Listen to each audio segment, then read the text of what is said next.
What happens when betrayal meets rebellion? When a fearless leader rises to challenge one of the most powerful empires in history? This is the story of Boudica, a queen, a warrior, and a symbol of defiance. Her fight against the Roman Empire left Britain shaken and carved her name into history. Our story begins in Roman-occupied Britain around AD 60. The Iceni tribe, living in what we now call East Anglia, found themselves under Roman control. But unlike many tribes, they managed to hold on to some semblance of independence under their king, Prasutagus. Prasutagus understood the dangers of Rome. To protect his people, he struck a deal. Upon his death, half his kingdom would go to the Roman Empire, and the other half would stay with his family. It was a compromise designed to maintain peace.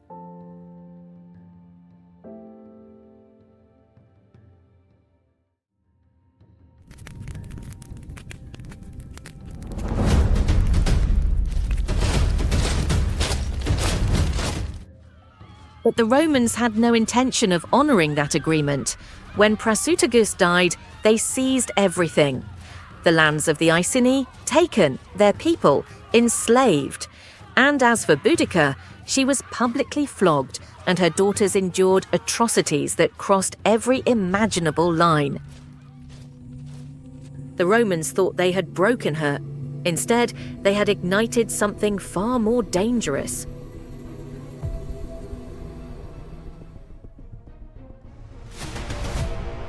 A rebellion unlike anything Britain had ever seen.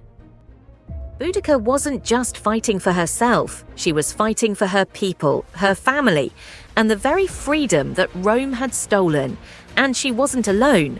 Tribe after tribe rallied behind her, transforming a local uprising into a full-blown revolution. Her first target, Camulodunum, or Colchester as we know it today. This Roman settlement stood as a symbol of imperial power, complete with a grand temple to Emperor Claudius. Boudica's forces swept through and burned it to the ground.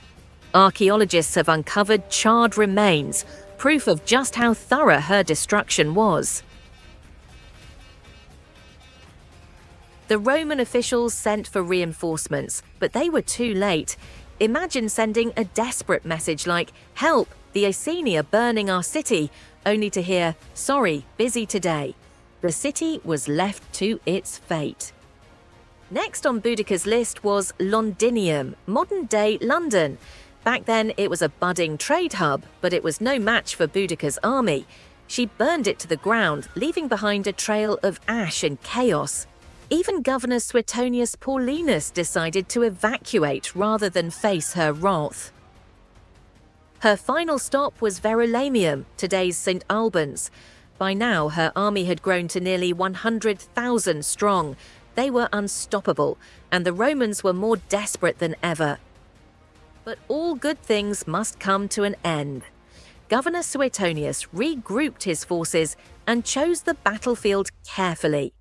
He lured Boudica's massive army into a narrow pass, forcing them into a bottleneck where their numbers meant nothing. The result? A brutal and bloody clash. The Romans, armed with superior training and strategy, won the day. Boudica's rebellion had come to a devastating end. And while history is unclear about her fate, most accounts suggest she either took poison or succumbed to her wounds. Her rebellion may have failed, but her legacy endured. Boudica remains a symbol of resistance, a reminder that even the most powerful empires can be challenged. Today, she is celebrated as one of Britain's greatest heroines. Her statue stands in London, near the Houses of Parliament, a testament to her courage and defiance. Her story reminds us all that when the odds are against you, sometimes you have to rise, fight, and leave a legacy that echoes through the ages. Thank you for watching Her Untold Legacy. If you enjoyed this video and want to uncover more incredible women who shaped the world, don't forget to hit like, click on subscribe, and turn on notifications to know every time we drop a new video. Thank you for joining the legacy.